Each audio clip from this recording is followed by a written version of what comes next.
అరిస్తే ఏం లాభం లేదమ్మా, మీరు ఓట్లేయండి సార్.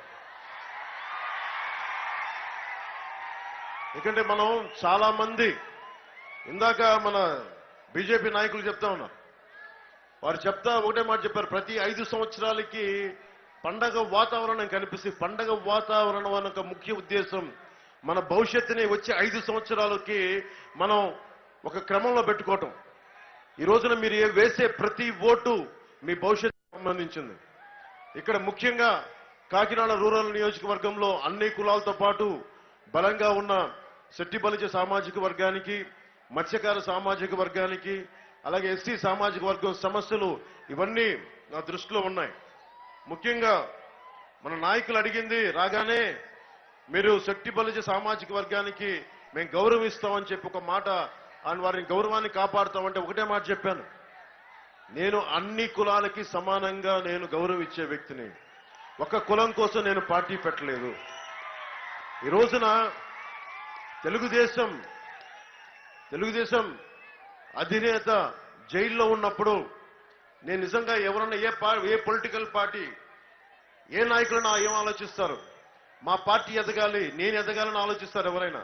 నేను అలా ఆలోచించలే. రాష్ట్రం బాగుండాలి, ఒక నాయకత్వం సరిపోదు, దీనికి చాలా మంది నాయకత్వం కావాలి దీనికి, ఎందుకంటే అనుభవం కావాలి. అందుకని కూర్చొని నేను చాలా లోతుగా ఆలోచించి మనకి చాలా దీర్ఘంగా ఆలోచించి నేను ప్రత్యేకంగా నలిగిపోతూ కుమిలిపోతున్న తెలుగుదేశం కేడర్కి జనసేన అండగా ఉంది, మీ నాయకత్వానికి మేము అండగా ఉన్నామని చెప్పి ఆ రోజున రాజమండ్రిలో బలంగా వచ్చి మేము భుజం కాసాం. అలాగే అందరం త్యాగాలు చేశాం. చంద్రబాబు గారు త్యాగాలు చేశారు, భారతీయ జనతా పార్టీ త్యాగం చేసింది, జనసేన కూడా చాలా త్యాగం చేసింది. ఒంటరిగా వెళ్తే దాదాపు 40-45 స్థానాలు పోటీ చేసి ఉండొచ్చు. అలాగే ఏది పొత్తు పెట్టుకుని 40-50 స్థానాలు పోటీ చేసి ఉండొచ్చు.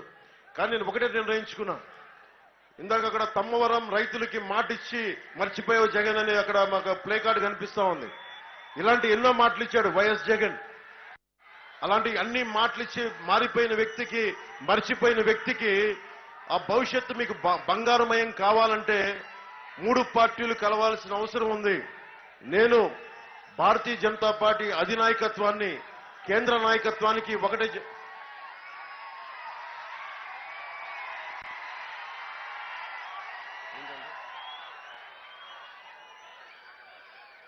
థ్యాంక్ యూ అమ్మా, థ్యాంక్ యూ. లేదు మొత్తం సభను జరగనివ్వండి. సభ ఏమైంది?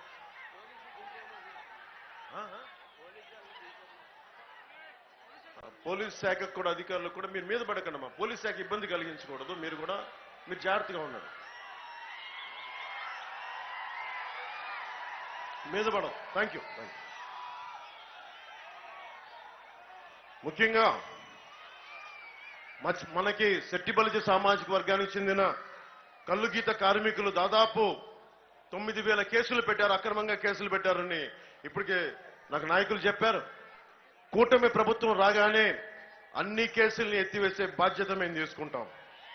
ముఖ్యంగా నాకు అన్ని కులాలు సమానం అంటానికి, అన్ని కులాల్లో అభిమానులు ఉన్నారని చెప్పడానికి, ఎందుకంటే నేను ఒక కులానికి సంబంధించిన వ్యక్తిని కాదు, ఒక కులానికి అయిన వ్యక్తి అయితేనే కుల నాయకుడిని అయిపోతాను.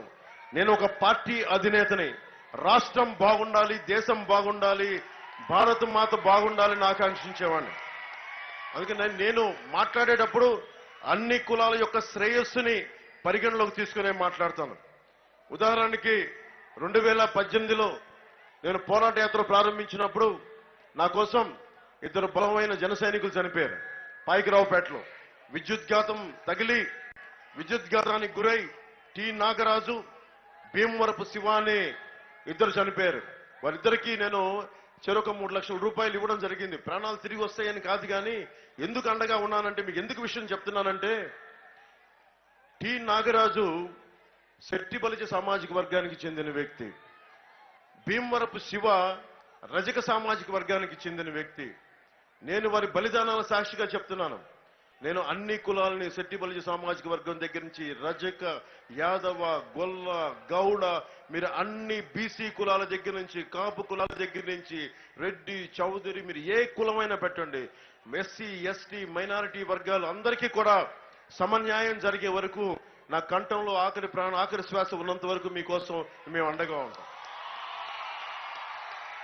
అదే ఇది చేసేటప్పుడు చాలా జాగ్రత్తగా చేయాలి. ఎందుకంటే నాకున్నంత లోతుగా మాకు కూర్చోబెట్టి గ్రామాల్లో వీటిలో నాకు తెలిసి కుల సమస్యలు ఉన్నాయి. కానీ మా నాయకులకు ఒకటే చెప్పాను, పంతం నానాజీ గారికి కానీ అందరికీ కూడా, జనసేన నాయకులందరికీ చెప్పాను, మనం ఒక కులం కోసం పనిచేయట్లేదు, అన్ని కులాల కోసం పనిచేస్తున్నాం, అన్ని వర్గాల కోసం పనిచేస్తున్నాం.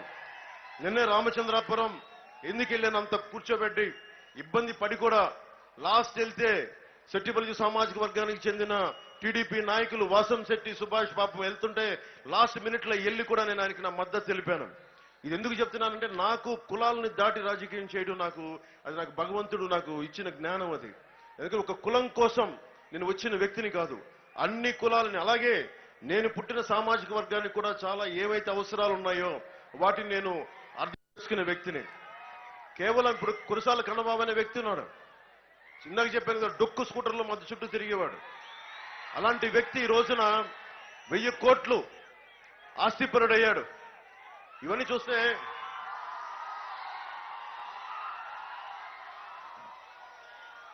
ఎమ్మెల్యే కన్నబాబు గురించి నాకు ఒక్కొక్క అక్రమ అర్జున గురించి చెప్తా ఉంటే, వాకలపూడిలో 20 కోట్ల విలువైన 4.86 ఎకరాల భూమిని లేఅవుట్ వేశారని చెప్పారు. ఆ లేఅవుట్ లో 20 మంది స్థలాలు కొనుగోలు చేస్తే ఇదే భూమిని కడప జిల్లాకు చెందిన వైసీపీ నాయకుడు నకిలీ రిజిస్ట్రేషన్ చేయించుకున్నాడు. ఎమ్మెల్యే అండతోటి, కన్నబాబు అండతోటి చుట్టూ గోడ కూడా కట్టించేశారు. ఆల్రెడీ స్థలాలు కొనుగోలు చేసిన బాధితులు మొత్తుకున్న పోలీస్ స్టేషన్కి వెళ్లిన ఫలితం లేకపోవడంతో బాధితులు ఈ రోజున కోర్టుకు చుట్టూ తిరిగే పరిస్థితి. నేను మాటిస్తున్నాను మీకు, ఆ బాధితులందరికీ మా పంతం నానాజీ గారి ద్వారా, మాకు తెలుగుదేశం నాయకుల ద్వారా, ఉమ్మడి కూటమి ప్రభుత్వం ద్వారా మీకు న్యాయం జరిపిస్తాను. అలాగే నాకు కన్నబాబు గురించి చాలా చక్కటి విషయాలు తెలుస్తున్నాయి. ఒక డొక్కు స్కూటర్ వేసుకొని తిరిగే వ్యక్తి, టుకుటుకులాడుతూ స్కూటర్ తిరిగే వ్యక్తి, ఎవరైనా సరే కాకినాడ రూరల్లో లేఅవుట్ వేస్తే అప్రూవ్డ్ లేఅవుట్ అయితే ఎమ్మెల్యేకి 20 లక్షలు ఇవ్వాలి, అన్అప్రూవ్డ్ లేఅవుట్ అయితే 30 లక్షలు ఇవ్వాలి, పంట కాలువలు ఆక్రమించి లేఅవుట్ అయితే ఇంకో రేటుని చెప్తా ఉన్నారు. ఎవరి కుటుంబ తగాదాలున్నా, ఎవరు ఆర్థిక ఇబ్బందులతోటి స్థలాల్ని వాళ్ళకి అమ్మాలన్నా కానీ వీళ్ళు ఎంటర్ అయ్యి స్థలాలు లాగేస్తారు. ఎంటర్ అయ్యి స్థలాలు రిజిస్ట్రేషన్ చేయించుకొని డబ్బులు ఇవ్వకుండా వేధించిన కేసులు అనేకమని. వీళ్ళ వేధింపులు భరించలేకే డాక్టర్ కిరణ్ చౌదరి అనే వ్యక్తి పాపం డాక్టర్ అయ్యిండి, ఆయన ఒక 5 ఎకరాల స్థలం కన్నబాబు తమ్ముడికి పాపం అగ్రిమెంట్ చేయించుకుంటే ఆస్తి పత్రాలు తీసుకొని డబ్బులు ఇవ్వకుండా మొత్తం ఆస్తిని తీసుకుంటే అతన్ని వేధించి డాక్టర్ అయ్యుండి పురుగుల మందు తాగి దానితోటి స్లీపింగ్ పిల్స్ వేసుకొని చనిపోయిన వ్యక్తి. అంత హింసించారు కన్నబాబు. నాకు తెలిసిన కన్నబాబు అనిపిస్తుంది, ఇంత దుర్మార్గంగా తయారయ్యాడా? పక్కన ద్వారంపూడి చంద్రశేఖర్ పక్కన కూర్చుంటే కన్నబాబు కూడా ఇంత దారుణంగా తయారయ్యాడా? జగన్తో కూర్చుంటే ఇంత దారుణంగా తయారయ్యాడా అనిపిస్తుంది. అంటే ముఖ్యంగా యువతకి చెప్తున్నా, మీరు రౌడిజానికి భయపడితే, దాష్టీకానికి భయపడితే మీరు ఎక్కడికి పారిపోతారు? ఏ దేశానికి పారిపోతారు? ఎక్కడికి పారిపోతారు? మీరు ఎన్ని హారతులు తీసినా మీ గుండెల్లో ధైర్యం అనే జ్యోతి వెలిగించకపోతే ఎన్ని హారతులు తీసినా నిష్ప్రయోజనం అయిపోతుంది. నేను మీకు ముఖ్యంగా వచ్చాను. నేను ఈ సమాజంలో రైల్వే కోడూరులో కడపలో చెప్పా, ధైర్యం కల్పించడానికి వచ్చాను. మీకు మార్పు కోసం మీరు నిలబడి ఒక సాధన చేసి ఓటుని వైఎస్ జగన్ గద్దె దించే వరకు మీరు ఎన్ని హారతులు తీసినా ప్రయోజనం లేదు. వైఎస్ జగన్ గద్దె దించే వరకు మీరు అవిరామంగా మీరు కష్టపడాలి. దానికి నేను దశాబ్దం నుంచి నేను ఈరోజు ఒకటే అడుగుతున్నా మిమ్మల్ని, దశాబ్దం నుంచి నేను 72 కోట్లు 73 కోట్లు ట్యాక్స్ కట్టానంటే నా సంపాదన 200 కోట్ల రూపాయలు ఈ 5 సంవత్సరాల్లో. అంత సంపాదించగలను నేను. మేబీ నేను మన జూనియర్ ఎన్టీఆర్ గారు అంత పెద్ద నటుడిని కాకపోవచ్చు, ప్రభాస్ గారు అంత పెద్ద నటుడిని కాకపోవచ్చు, చిరంజీవి గారు అంత పెద్ద నటుడిని కాకపోవచ్చు, రామ్ చరణ్ అంత పెద్ద నటుడిని కాకపోవచ్చు, కానీ వారికి నాదైన బలం ఉంది. నేను ఇంత డబ్బు సంపాదించి కూడా ఎందుకు రోడ్ల మీద తిరుగుతున్నానంటే నాకు భయం ఏముందంటే, ఈ నేల కోసం కష్టపడే కొంతమంది వ్యక్తుల సమూహం కావాలి. 30,000 మంది ఆడబిడ్డలు 30,000 మంది ఆడబిడ్డలు అదృశ్యం అయిపోతే ఈ రోజు వరకు దాని మీద ముఖ్యమంత్రి ఒక ప్రకటన చేయడు, మాట్లాడు. ఇలాంటి ఎన్ని ధర్నాలు చూస్తూ ఉంటే నాకు బాధేస్తుంది. అలాగే ప్రతిసారి మన కాకినాడ తీర ప్రాంతంలో ప్రతిసారి పడవలు కాలిపోతా ఉంటాయి, దగ్ధం అయిపోతా ఉంటాయి. దేనికంటే కేంద్రం విజిలెన్స్ మన కూర్చోబెట్టి కస్టమ్స్ వాళ్ళు బోట్లు వేసుకొని గంజాయి ఉంది బోట్లో అంటే ఆ బోట్లను తగలబెట్టేసి వెళ్ళిపోతా ఉన్నారు. గంజాయి ఎక్కువైపోయింది. ఏ మూలకెళ్ళినా, కాకినాడ అర్బన్ వెళ్ళినా, కాకినాడ రూరల్ వెళ్ళినా బిడ్డలు, చిన్న చిన్న బిడ్డలు, 16-17 బిడ్డలు మా గంజాయి అలవాటు అయిపోయిందని చెప్తా ఉంటే నిజంగా చాలా బాధ కలిగింది. ముఖ్యంగా యువతకి చెప్తున్నాను, మీ తల్లిదండ్రులు పడే బాధ వర్ణనాతీతం. నిజంగా మీరు కూర్చోబెట్టి మీరు బలంగా ఉండాల్సిన యువత, దేశానికి వెన్నెముక అవ్వాల్సిన యువత, మీరు ఈ గంజాయికి మీరు కూర్చోబెట్టి ప్రోత్సహిస్తే డబ్బులు, మీ ఆరోగ్యాలు పాడైపోతాయి. కానీ ద్వారంపూడి కానీ కన్నబాబు కానీ డబ్బులు పెరిగిపోతాయి, మళ్ళీ మిమ్మల్ని నలిపేస్తారు. అందుకని ఇది మారాలి అంటే ముఖ్యంగా గంజాయి మీద ఉక్కు పాదం పెట్టి నలిపేస్తాం కూటమి ప్రభుత్వం వచ్చిన తర్వాత. ద్వారంపూడికి కన్నబాబుకి నరకం అంటే స్పెల్లింగ్ రాయిస్తాం వాళ్ళిద్దరికి. అందుకే నేను పుట్టాపురం నుంచే చేస్తున్నా, తూర్పు గోదావరి జిల్లా నుంచే పోటీ చేస్తున్నా. వీళ్ళు తేల్చడానికి, వీళ్ళ సంగతి తేల్చడానికి ఉన్నాను ఇక్కడ.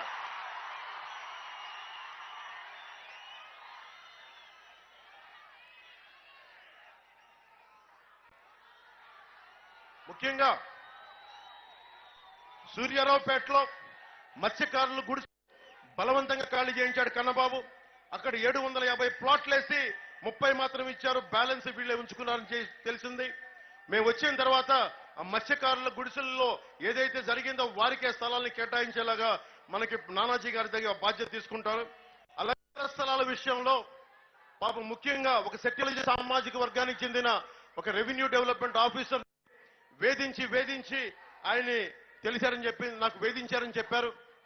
దాని మీద కూడా అధికారికి న్యాయం జరిగే వరకు కూటమి ప్రభుత్వం తరఫున పంతం నానాజీ గారు దీని బాధ్యత తీసుకుంటారు. అలాగే కొంగోడు గ్రామంకి బ్రిడ్జి చాలా అవసరం. టెండర్లోనే కాంట్రాక్ట్ తెచ్చుకున్న ఒక కాంట్రాక్టర్ కన్నబాబు వచ్చి పనికి ముందే మాకు కమిషన్ కావాలి అన్న ఒక డిమాండ్ ఒప్పుకోవడం వల్ల ఆ కాంట్రాక్ట్ని తరిమేశారు.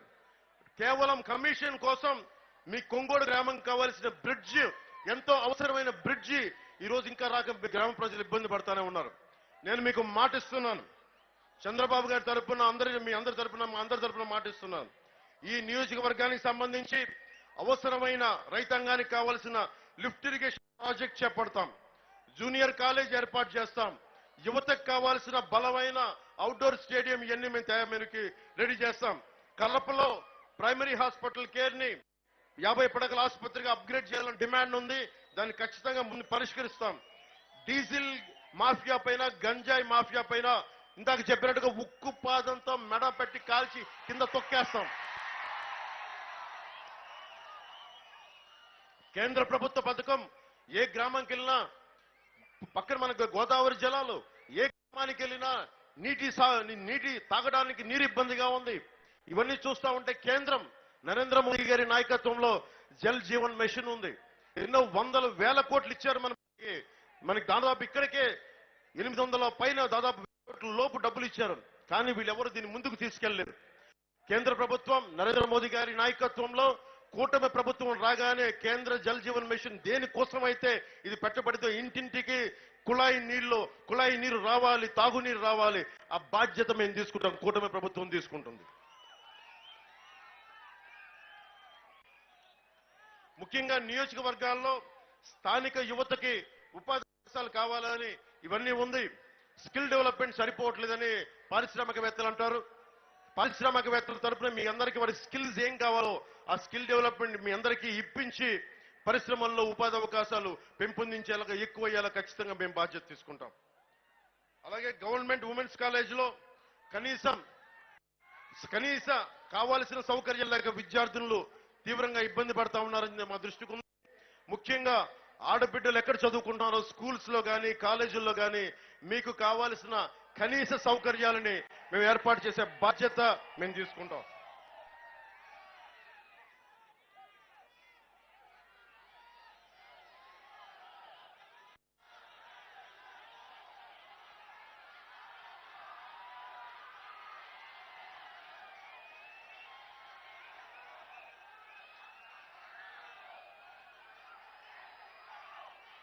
చాలా మంది వైసీపీ నాయకులు ముఖ్యంగా వైఎస్ జగన్ మాట్లాడుతూ ఉన్నాడు. మీరు ఎక్కడి నుంచి పథకాలకు డబ్బులు ఇస్తారని. అవినీతి చేయకపోతే చాలా డబ్బులు ఉంటాయి. అవినీతి చేయకపోతే ఎంత డబ్బులు మిగిలితే మీకు లెక్క చెప్తా.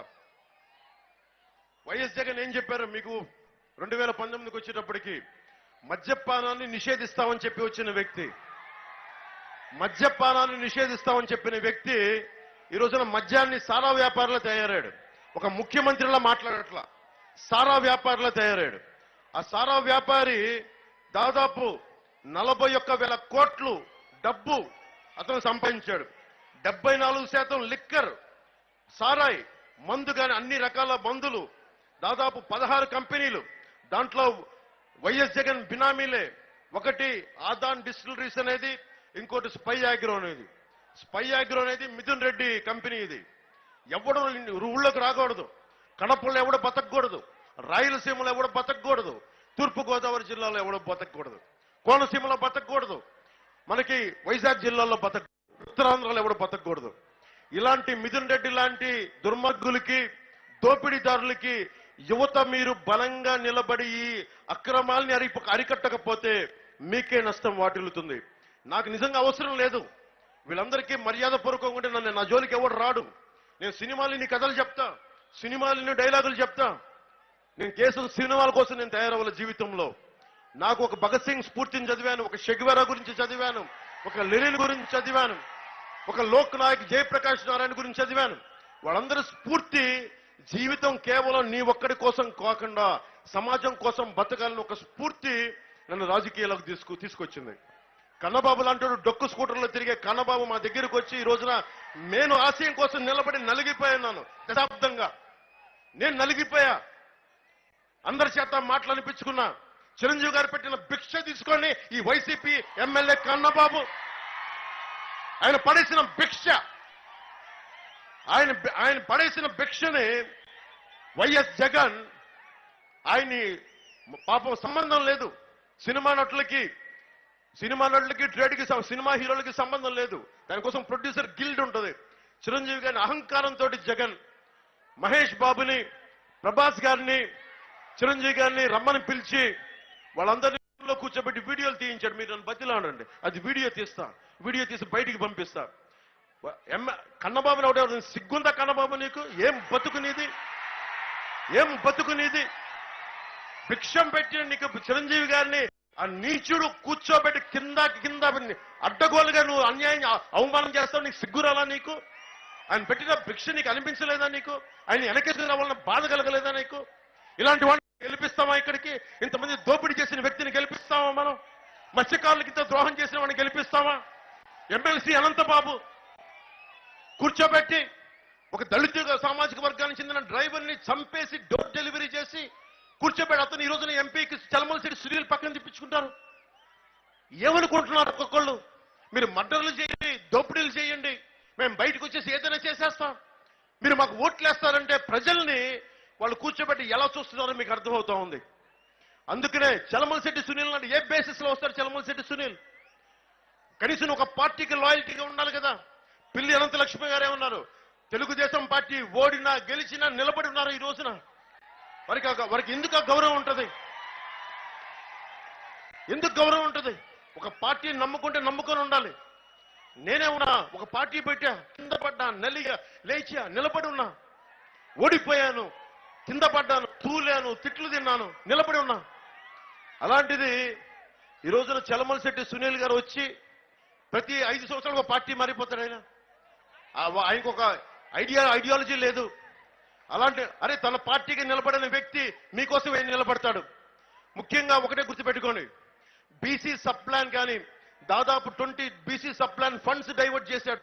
ఈ రోజున 9,000 మంది కేసులు పెట్టించాడు వైసీపీ ప్రభుత్వం. అలాంటి తరపున వైసీపీ సెట్టిపల్లి సామాజిక వర్గానికి చెందిన కల్లుగీత కార్మికులకి దాదాపు 9,000 కేసులు అక్రమంగా పెట్టించారు. పెట్టిస్తే ఏం చేశారు? ఈ రోజున కూర్చోబెట్టి వైసీపీ నాయకులు వచ్చి ఓట్లు అడుగుతా ఉన్నారు. మీరు దయచేసి చలమలశెట్టి సునీల్ని ఒకటే అడగండి. చలమలశెట్టి సునీల్ని ఒకటి, నీకెందుకు వెయ్యాలి? సెట్టిపల్లి సామాజిక వర్గానికి ఇంత ద్రోహం చేశావు, మత్స్యకారులకి ఇంత అన్యాయం చేశావు, నేను మీకు ఎందుకు ఓటు వేయాలని అడగండి. అలాగే ఎస్సీ సామాజిక వర్గం మీరు అడగాల్సింది 27 మీకు కావాల్సిన పథకాలు తీసేశారు.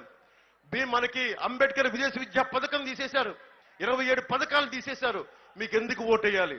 దాంతో ఊరుకున్నారా? ఊరుకోలా. కూర్చోబెట్టి ప్రతి ఒక్కరికి దళిత సామాజిక వర్గానికి చెందిన డ్రైవర్ని మర్డర్ చేసి ఇంటికి భార్యకి కుటుంబానికి డోర్ డెలివరీ చేశారంటే వీళ్ళ అహంకారం, వీళ్ళ ఆధిపత్య అహంకారం ఏ స్థాయిలో ఉందో మీరు ఆలోచించుకోవచ్చు. ఇది మారాలి అంటే మీరు చాలా చాలా ఆలోచించి ఓటేయాలి. ఇదే కన్నబాబు కూర్చోబెట్టి కాపు వర్గాన్ని ఇంత చేశానని మాట్లాడతాడు. ఆ రోజున కాపు రిజర్వేషన్ మేము ఇవ్వమని కళాఖండిగా చెప్పినప్పుడు, జగన్ చెప్పినప్పుడు ఆ రోజు పక్కనే ఉన్నాడు కన్నబాబు. ఆ విషయం మీరు మర్చిపోకండి. ఇది ఎందుకు చెప్తున్నానంటే, రిజర్వేషన్ ఇస్తావా ఇవ్వవా అది ప్రత్యేక పరిస్థితులు. కనీసం కాపు సామాజిక వర్గానికి ఈబీసీ రిజర్వేషన్ కూడా తీసేశారు వైఎస్ జగన్. అలాంటి వ్యక్తులు బీసీలకు అన్యాయం చేశారు, ఎస్సీలకు అన్యాయం చేశారు, ఎస్టీలకు అన్యాయం చేశారు, కాపులకు అన్యాయం చేశారు. ఎవరు ఎదురొచ్చినా ఏ కులమైన లేదు. పాపం కిరణ్ చౌదరిని అకారణంగా అన్యాయంగా వేధించి చంపేశారు. ఇలాంటి వాళ్ళకి ఎమ్మెల్యే గాని ఎంపీ గాని ఓట్లు అడిగే హక్కు వీళ్ళకి లేదు. నిజంగా మేము ఓట్లు అడిగే హక్కు వాళ్ళకు ఉందా? అలాగే ద్వారంపూడి చంద్రశేఖర్ ఉన్నాడు. ఎంత పొగరు కాకపోతే అతను అకారణంగా తెలుగుదేశం ఆది నాయకుడిని, ఇంతమంది అనంతలక్ష్మి గారు ఉన్నారు, తెలుగుదేశం నాయకులు పెద్దలు ఉన్నారు, ఇంతమంది నాయకులు అండగా నిలబడి అలాంటి